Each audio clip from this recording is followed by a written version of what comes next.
So ఈ diarrhoea అనేది మనము కరెక్ట్గా ఎందుకు వస్తుంది, దీన్ని ఎలా ప్రివెంట్ చేయాలి, వచ్చిన వెంటనే ఏం ట్రీట్మెంట్ తీసుకోవాలనేది మనకు తెలియకపోతే మరణించే అవకాశాలు కూడా ఉన్నాయి.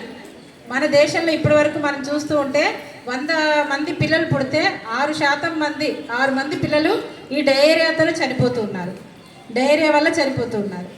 అట్లా మనకి తెలియకపోతే ఈ నివారణ ఏంటని తెలియకపోతే చాలా సీరియస్ అవుతుంది. ఒంట్లో ఉన్న నీరంతా పోవడం వల్ల డీహైడ్రేషన్ అనేది వచ్చేసి అన్ని ఇంకా ఏ ఆర్గాన్ కూడా పనిచేయక కోమాలోకి పోయి చనిపోయే అవకాశాలు జరుగుతాయి. కాబట్టి మీరందరూ ఏం గుర్తుపెట్టుకోవాలంటే ఫస్ట్ దీన్ని ఎలా ప్రొటెక్ట్ చేసుకోవాలి అంటే ప్రొటెక్షన్, డయేరియా నుంచి మనకి ప్రొటెక్షన్ రావాలంటే ఫస్ట్ మనము ఆరోగ్యంగా ఉండాలి. మంచి ఏది మనం ఏం చెప్తాము, న్యూట్రిషియస్ ఫుడ్. మీకు మధ్యాహ్నం పూట ఎగ్ పెడతారు, మంచి పప్పు అన్నీ పెడతారు కదా, ఆకుకూరలు, తర్వాత పండ్లు, ఇలాంటివన్నీ తింటే మీకు మంచి ఆరోగ్యం వస్తుంది. ఆరోగ్యం రావడం వల్ల ఏమొస్తుంది, మీకు రోగనిరోధక శక్తి అనేది వస్తుంది. మంచిగా ఆరోగ్యంగా ఉంటే రోగనిరోధక శక్తి వస్తుంది. సో దానివల్ల మనకి డయేరియా రాకుండా ప్రివెంట్ చేయగలుగుతాం. తర్వాత ప్రివెన్షన్, ఇది ప్రొటెక్షన్. ప్రివెన్షన్ అంటే ఏంటి, ఇప్పుడు సార్ వాళ్ళు చెప్పినట్టు మేడం చెప్పారు కదా, మీకు ప్రతిసారి చేతులు భోజనం తినే ముందు ఖచ్చితంగా శుభ్రంగా చేతులు కడుక్కోవాలి. అదేవిధంగా టాయిలెట్కి వెళ్ళొచ్చిన తర్వాత ఖచ్చితంగా శుభ్రంగా చేతులు కడుక్కోవాలి. సో అవి పాటించడం వల్ల, అదేవిధంగా ప్రొటెక్టెడ్ వాటర్, మంచి కలుషితం లేని నీటినే తాగాలి. మనం తినే ఆహారం కూడా కలుషితం లేనిది తినాలి. అంటే ఎప్పుడు వండుకున్నది అప్పుడే తినాలి.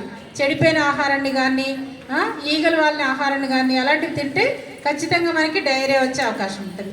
కాబట్టి ఎప్పుడైనా కూడా మీరు ఏ పండ్లు తింటున్నా భోజనం చేసి 2 అరచేతులు చక్కగా రుద్దాలి.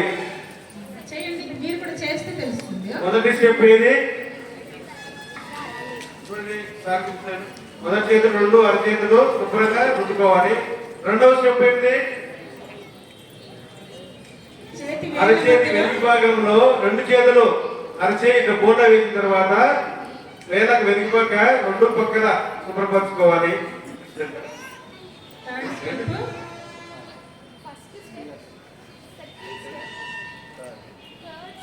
మన వేళ్ళ సందులో, మన అరచేయి యొక్క వేళ్ళ సందులో శుభ్రపరచుకోవాలి. 3వ స్టెప్ అది.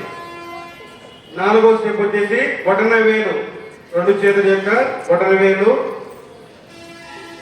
5వ స్టెప్ వచ్చేసి మన యొక్క చేతి వేలు, మిగతా 4 ఉన్నాయి కదా, అవి 4 శుభ్రపరచుకోవాలి. టిప్స్ ఆఫ్ ఫింగర్ అంటే చేతి వేల యొక్క చివరి భాగాలు.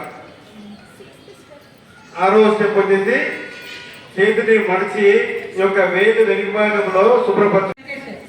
1 ప్యాకెట్ తీసుకొని కట్ చేసుకొని దాన్ని మొత్తం దానిలో కలిపేసుకోవాలి.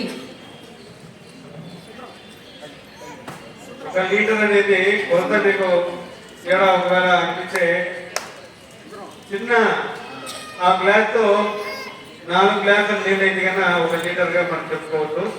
1 లీటర్ అంటే 1000 ml కదమ్మా, 1000 ml. ఒకవేళ మీ ఇంట్లో గ్లాస్ ఉందనుకో